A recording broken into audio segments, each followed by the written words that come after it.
नमस्कार, DD news में आपका स्वागत है। मैं हूं रमा त्यागी। आइए देख लेते हैं इस वक्त की अहम खबरें। आज शाम से थम जाएगा देश भर में चुनावी प्रचार का शोर। 1 जून को होगा 8 राज्यों की 57 सीट पर 904 उम्मीदवारों के लिए मतदान। प्रधानमंत्री नरेंद्र मोदी ने काशी परिवार से पहले मतदान फिर जलपान का किया आग्रह।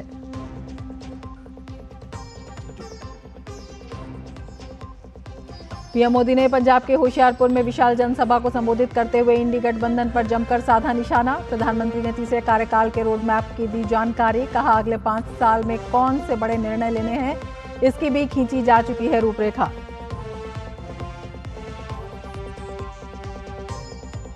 लोकसभा चुनाव के 7वें और अंतिम चरण के लिए प्रचार हुआ तेज। जेपी नड्डा ने पंजाब के अमृतसर में तो योगी आदित्यनाथ ने हिमाचल के हमीरपुर में रैली को किया संबोधित।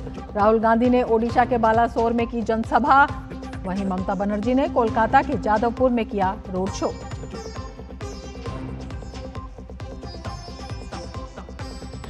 आम आदमी पार्टी नेता मनीष सिसोदिया को नहीं मिली राहत। आबकारी नीति मामले में वीडियो कॉन्फ्रेंसिंग के जरिए राउज एवेन्यू कोर्ट में हुई पेशी। कोर्ट ने सिसोदिया की न्यायिक हिरासत 6 जुलाई तक बढ़ाई।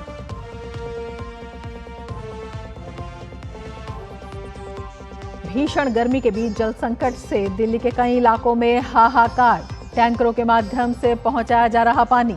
जनता के बीच आक्रोश। पानी की कमी को लेकर महिलाओं ने मटके फोड़कर जताया रोष। भाजपा ने आप सरकार पर साधा निशाना। शुक्रवार को भाजपा कार्यकर्ता करेंगे हल्ला बोल। प्रचंड गर्मी की चपेट में उत्तर भारत। पंजाब, पश्चिमी राजस्थान, हरियाणा, उत्तर प्रदेश, मध्य प्रदेश में हीट वेव का ऑरेंज अलर्ट। केरल में मानसून ने दी दस्तक। कई जिलों में ऑरेंज अलर्ट जारी।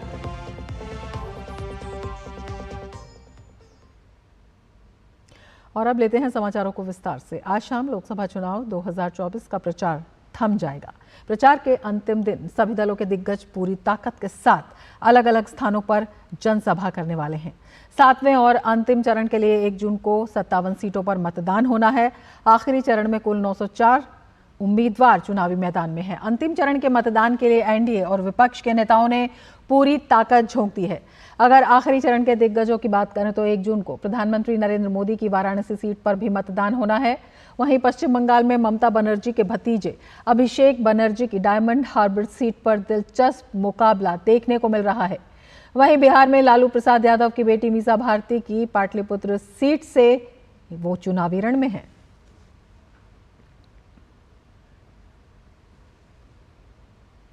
प्रधानमंत्री ने लोकसभा चुनाव 2024 के लिए कुल 206 चुनावी रैलियां की। इस कड़ी में उनकी आखिरी रैली पंजाब के होशियारपुर में हुई। आज शाम 18वीं लोकसभा के लिए चुनाव प्रचार बंद हो जाएगा। प्रधानमंत्री ने होशियारपुर की धरती पर संत रविदास और गुरु गोविंद सिंह को नमन किया। उन्होंने कहा कि कांग्रेस और इंडी वालों की स्वार्थ और वोट बैंक की राजनीति का ही नतीजा रहा कि बंटवारे के समय से करतारपुर पर ये अपना दावा नहीं कर सके। ये वही लोग हैं जो राम मंदिर का विरोध करते हैं, सीएए का विरोध करते हैं, क्योंकि ये भ्रष्टाचारी हैं और कांग्रेस भ्रष्टाचार की जननी है। भ्रष्टाचार की जननी है। 60 साल तक कांग्रेस ने जो कारनामे किए हैं, भ्रष्टाचार की एक से बढ़कर एक वारदातें की हैं, ऐसा लगता है कांग्रेस ने भ्रष्टाचार में डबल पीएचडी कर ली है। और अब कांग्रेस के साथ एक और कट्टर भ्रष्टाचारी पार्टी भी जुड़ गई है। इतना ही नहीं, ये भयंकर झूठवादी पार्टी भी है। अब आप देखिए, यहां तो आमने सामने लड़ने का ड्रामा कर रहे हैं, दिल्ली में एक साथ चुनाव लड़ रहे थे और लोग भूले नहीं कि ये झूठवादी पार्टी, ये कट्टर भ्रष्टाचारी पार्टी की पहली सरकार कांग्रेस के समर्थन से दिल्ली में बनी थी। और इसलिए इन्होंने जो भ्रष्टाचार की जननी कांग्रेस है, उससे बराबर भ्रष्टाचार के पाठ पढ़ लिए हैं। कांग्रेस को तो भ्रष्टाचार में पीएचडी करते करते 60 साल लगे। ये तो जन्म से ही कट्टर भ्रष्टाचारी पैदा हुए हैं। ये लोग क्या क्या बातें करते थे। कहते थे पंजाब को नशा मुक्त करेंगे, और नशा मुक्त के इतने भाषण किए, पूरे पंजाब को बदनाम करने वाली उड़ता पंजाब फिल्में बनाई थी। उन्होंने कहा कि भ्रष्टाचारियों और झूठवादियों ने नशे और शराब से कमाई के साधन बना लिए। शराब घोटाला पूरी दुनिया जानती है। अब तो नारी उत्पीड़न में भी ये नंबर 1 बन रहे हैं। प्रधानमंत्री ने कहा कि इनके नेताओं का ठिकाना नहीं, नीति फर्जी और नीयत में खोट है। ऐसे कांग्रेस और इंडी वाले लोग संविधान की बातें करते हैं। आजकल देश के लोग इंडी गठबंधन वालों से संविधान की रट सुन रहे हैं। ये वो लोग हैं जिन्होंने इमरजेंसी में संविधान का गला घोंट दिया था। जब 84 के दंगों में सिखों के गले में टायर बांधकर जलाया जा रहा था, तो इन्हें संविधान की नहीं सूझी। साथियों, मोदी ने एक संकल्प लिया है कि वो दलितों, पिछड़ों, आदिवासियों का आरक्षण किसी को भी छीनने नहीं देगा। प्रधानमंत्री ने सेना का अपमान और जनरल बिपिन रावत के लिए विपक्षी दलों द्वारा अपमानजनक शब्दों का भी जिक्र किया। उन्होंने कहा कि आरोपी के नाम पर भी कांग्रेस ने देश को धोखा दिया था। सेनाओं को अत्याधुनिक हथियार तक उपलब्ध नहीं करवाए थे। तेजस जैसे प्रोजेक्ट रोके गए थे। लड़ाई होगी तो किसके साथ होगी? युद्ध होगा तो किसके साथ होगा? उसकी ताकत क्या है, उस हिसाब से हमारी की सेना को तैयार करना होता है। सिर्फ 26 जनवरी में परेड के लिए सेनाएं तैयार नहीं की जाती है। सेना लड़ाई के लिए तैयार की जाती है। दुश्मन के दांत खट्टे करने के लिए तैयार की जाती है। मां भारती की रक्षा के लिए तैयार की जाती है।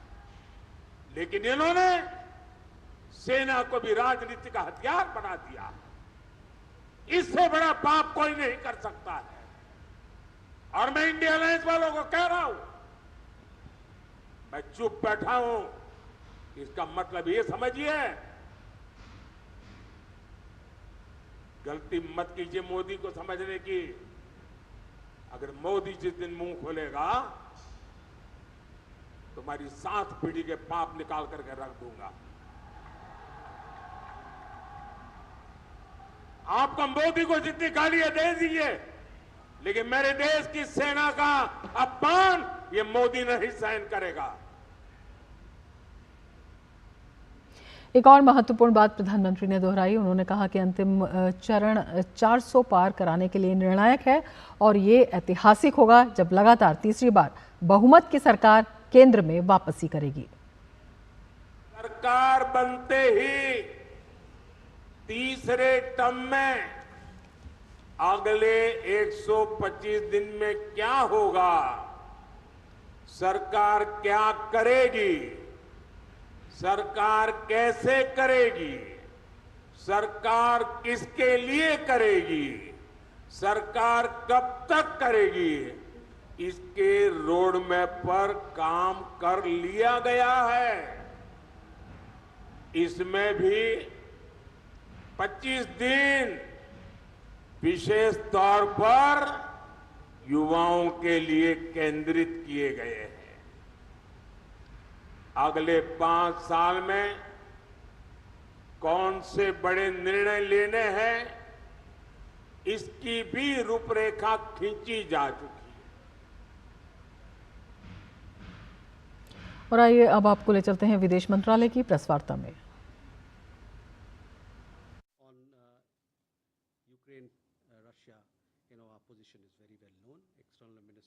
You heard what External Affairs Minister had to say.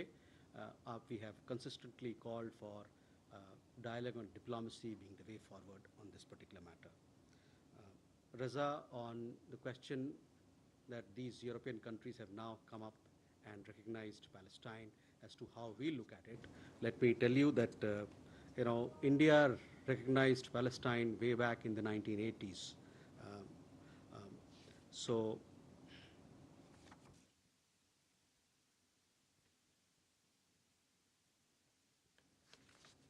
sorry.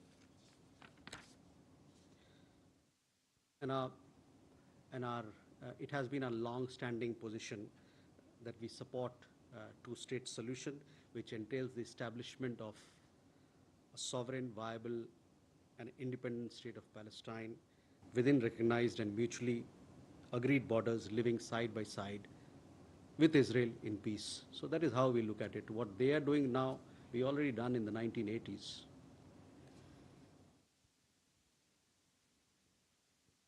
Okay, we can take more questions.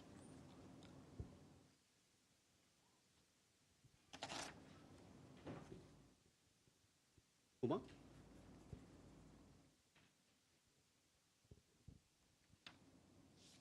Huma Siddiqui from the Financial Express. I have two questions. Who is going to represent India at the Swiss Peace Conference, which is taking place next month? And also, who is going to represent India at the St. Petersburg Economic Forum, which is next week in Russia?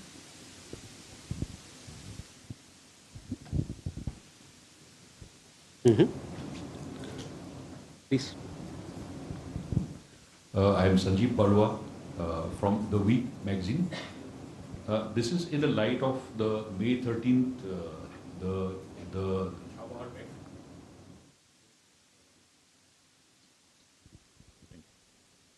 So has there been any fresh traction on India's part to establish full-scale relationship with the regime in Afghanistan?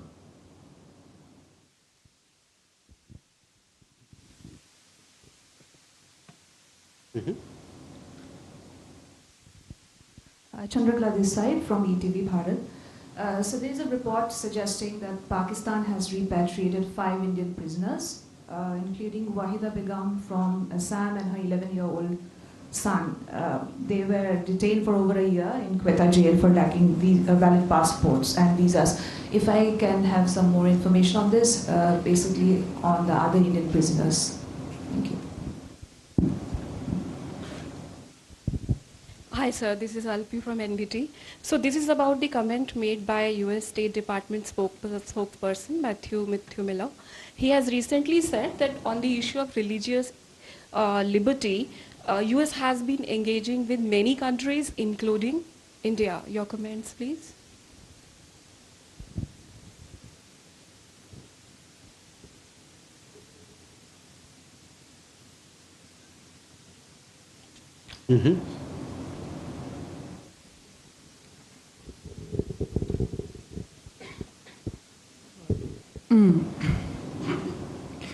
Good afternoon. Livia Rodriguez from Prensa Latina.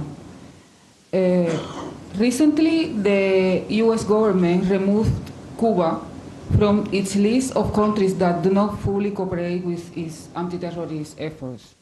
But in a contradictory way, the U.S. government, at the same time, unfairly keeps Cuba on an arbitrary list of states that, according to Washington, are sponsors of terrorism.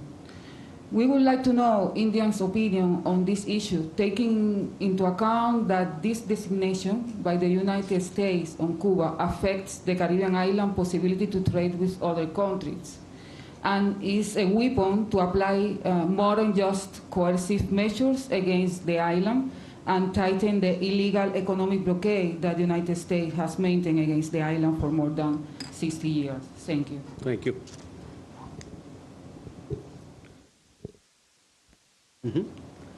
Shall we go over these? We have 5 questions here.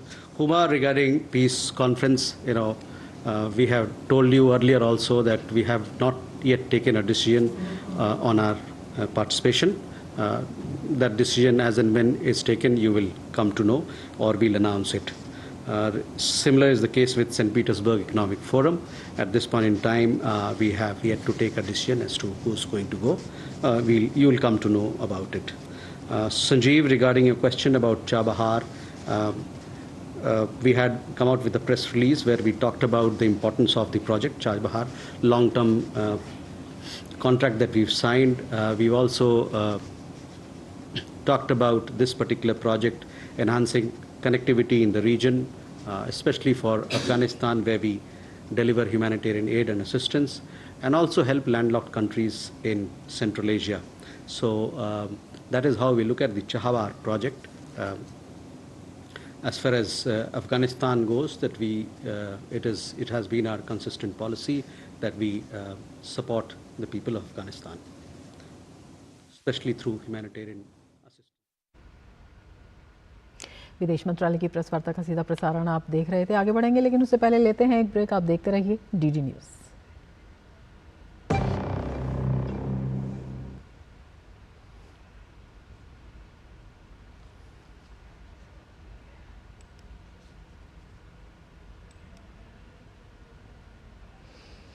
Break के बाद फिर से आपका स्वागत है। आगे बढ़ते हैं। कांग्रेस के राष्ट्रीय अध्यक्ष मल्लिकार्जुन खड़गे ने प्रेस वार्ता में इस बार सरकार बनाने का भरोसा जताया।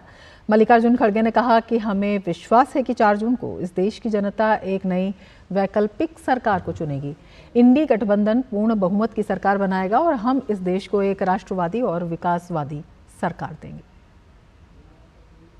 हमें विश्वास है कि 4 जून 2024 को इस देश में जनता एक नई वैकल्पिक सरकार का जनादेश देगी। इंडिया गठबंधन पूर्ण बहुमत की सरकार बनाएगा और हम सभी मिलकर यूपीए 1 और यूपीए के तर्ज पर इस देश को एक इंक्लूसिव, नेशनलिस्टिक, डेवलपमेंटल सरकार देंगे और सभी को साथ लेकर हम आगे बढ़ेंगे।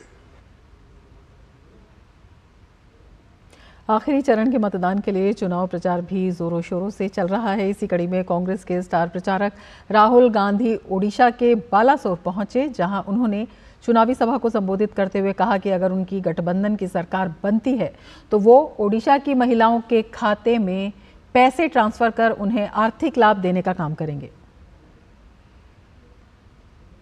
भाजपा के राष्ट्रीय अध्यक्ष जेपी नड्डा ने पंजाब के फरीदकोट जिले में जनसभा के दौरान कहा कि मोदी जी के नेतृत्व में सारा देश आगे बढ़ रहा है। मजबूत नेतृत्व के दम पर भारत 91वें स्थान से छलांग लगाकर 5वें स्थान की अर्थव्यवस्था बन गया है। मोदी जी के नेतृत्व में सारा देश आगे बढ़ रहा है, सारा देश। आज अमेरिका की अर्थनीति डगमगा गई है कोरोना के बाद।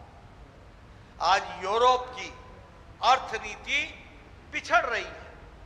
आज चीन पिछड़ रहा है, जापान पिछड़ रहा है, रशिया में आर्थिक नीति में मंदी है। लेकिन आपको जानकर खुशी होगी, यही हमारे हंसराज जी सांसद रहे हैं दिल्ली से, इन्होंने भी पूरी ताकत लगाई और मोदी जी के नेतृत्व में इन विपरीत परिस्थिति में भी भारत की अर्थव्यवस्था 11वें नंबर से छलांग लगाकर ब्रिटानिया को पछाड़कर 5वें नंबर की अर्थव्यवस्था बन गई। बिहार के पूर्व उप मुख्यमंत्री और आरजेडी नेता तेजस्वी यादव ने इंडिया अलायंस की 300 सीट जीतने के साथ सरकार बनाने का दावा किया है। तेजस्वी यादव ने कहा, आज प्रचार का अंतिम दिन है।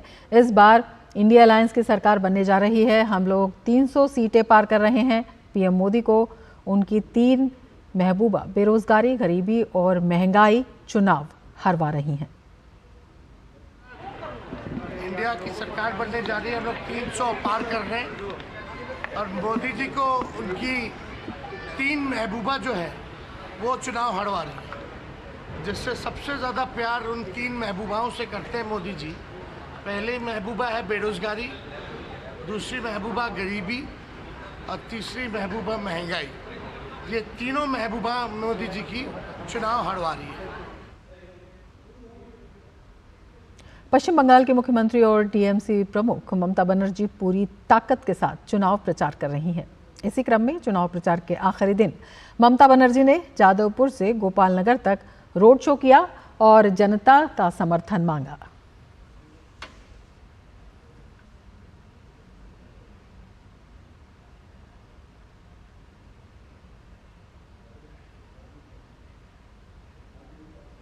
लोकसभा चुनाव 2024 के लिए बिहार की 40 संसदीय सीटों पर चुनावी घमासान जारी है। प्रदेश में 7.6 करोड़ मतदाता हैं, जिसमें ऐसे मतदाता भी हैं जिन्हें केंद्र सरकार या राज्य सरकार की योजनाओं का लाभ मिला है।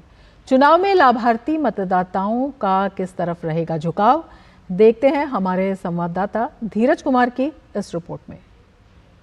पटना शहर के पाटलिपुत्रा रेलवे स्टेशन के करीब कोमल कुमारी का घर है। कोमल आजीविका दीदी हैं, साथ ही 5 सदस्यों का परिवार चलाने वाली मुखिया भी। कोमल पटना जिले के मसौढ़ी के रहने वाली हैं। कोमल ने आजीविका मिशन से जुड़कर 10 महिलाओं का ग्रुप तैयार किया है। उन महिलाओं को स्वयंसेवी संस्था के जरिए ऋण भी उपलब्ध कराया है।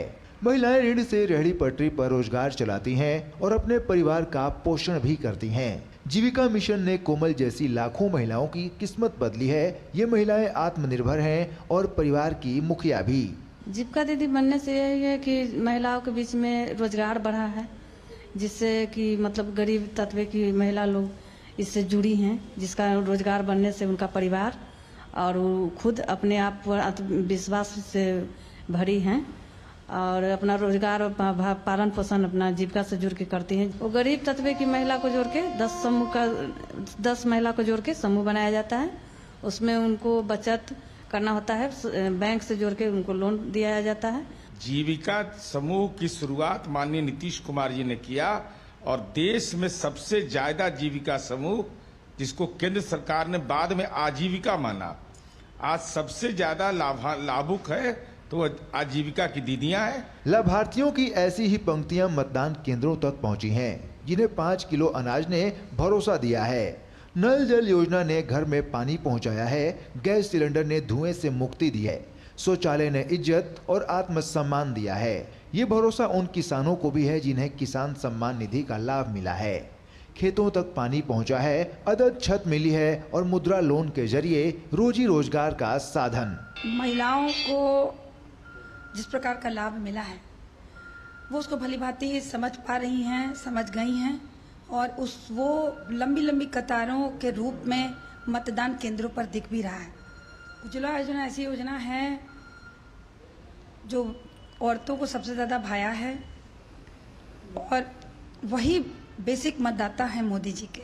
लाभार्थियों की फहरिस्त में वंचित तबका भी है, जिनका लाभार्थियों की कतार में नाम आना बाकी है या जो छूट गए हैं या जिनके परिवार के मुखिया को पलायन का सितम सहना पड़ा है, जो महंगाई बेरोजगारी से त्रस्त हैं।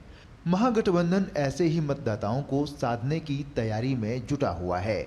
विपक्ष ऐसी ही लोक कल्याणकारी योजनाओं में भ्रष्टाचार और गरीब, पिछड़े और दलित तबके की अनदेखी का आरोप लगाकर चुनावी समीकरण को बदलने में जुटा है। एनडीए गठबंधन के लोगों ने जो सोच रखा है कि लाभार्थी लोग वोट कर रहे हैं, तो ऐसी बात बिल्कुल नहीं है, क्योंकि ये सारी योजनाएं पूर्व की सरकार, जब कांग्रेस की सरकार थी, मनमोहन सिंह जी की सरकार में भी चली, लेकिन जब महंगाई, भ्रष्टाचार, बेरोजगारी की बात आती है तो ये सारे लाभार्थी गौन हो जाते हैं और मुद्दों पे वोटिंग होता है। ये सच है कि लोकतंत्र के महापर्व में महिलाओं की भागीदारी ने पुरुषों को पछाड़ा है। गृहिणियों के उत्साह के पीछे शराबबंदी, 3 तलाक से मुक्ति, महिला सशक्तिकरण, पंचायती राज में 50% और लोकतंत्र के चुनाव में 33% आरक्षण की आस बेटियों की पढ़ाई जैसी गारंटी है।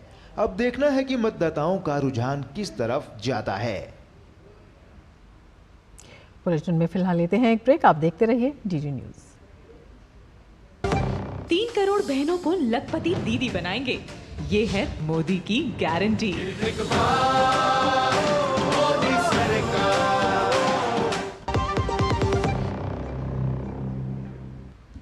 राष्ट्रीय जनता दल के प्रमुख लालू प्रसाद यादव ने डीडी न्यूज से बात करते हुए लोकसभा चुनाव में इंडी गठबंधन की जीत का दावा करते हुए कहा कि चारों तरफ इंडी गठबंधन की लहर है। बिहार के पूर्व मुख्यमंत्री लालू प्रसाद यादव जी है। सर, क्या लग रहा है 4 तारीख का जो रिजल्ट आ रहा है वो क्या लग रहा है सर आपको? इंडिया जीतेगा, इंडिया। मोदी हारेंगे। मोदी गए और चारों तरफ लहर है इंडिया गवर्नमेंट का वोट में, और यहाँ बिहार में तो पूरा लहर है। आपको लग रहा है सर कि नीतीश कुमार 4 तारीख के बाद फिर वो आपके साथ आएंगे? काहे फिर आएंगे? अब नहीं आएंगे तो लौटा देंगे। कैसे लालू प्रसाद यादव जी जो कॉन्फिडेंट है अपनी जीत के प्रति और कह रहे हैं कि 4 तारीख को जब परिणाम आएगा तो इंडिया गठबंधन इस चुनाव को जीतेगा। कैमरामैन ललित के साथ कुमार आलोक, जीडी न्यूज, पाटलिपुत्र। मतदान से पहले प्रधानमंत्री ने समस्त काशीवासियों से अपील की है। उन्होंने भोजपुरी में दिए अपने संदेश में काशी के विकास की गति को जारी रखने और बीते 10 साल में काशी के चहुमुखी विकास का जिक्र किया। प्रधानमंत्री ने कहा कि काशी का प्रतिनिधि होना बाबा विश्वनाथ की कृपा और जनता के आशीर्वाद से ही संभव है। उन्होंने काशी परिवार से पहले मतदान फिर जलपान का आग्रह किया है। ये बार का चुनाव नव काशी के साथ विकसित भारत के निर्माण का चुनाव हो। काशी के लोगन के 1 जून के दिन नया रिकॉर्ड बनावे के हो। काशी के युवा, नारी शक्ति और किसानन से तो हमारा विशेष आग्रह हो, आप लोगन का एक वोट हमार शक्ति बढ़ाई, हमें नई ऊर्जा दे। आप लोगन के समाज के हर परिचित का, काशी के हर बुजुर्ग का वोट करावे के है। आपके याद रखे को हो, पहले मतदान फिर जलपान। इसके साथ ही इस बुलेटिन में फिलहाल इतना ही। नमस्कार।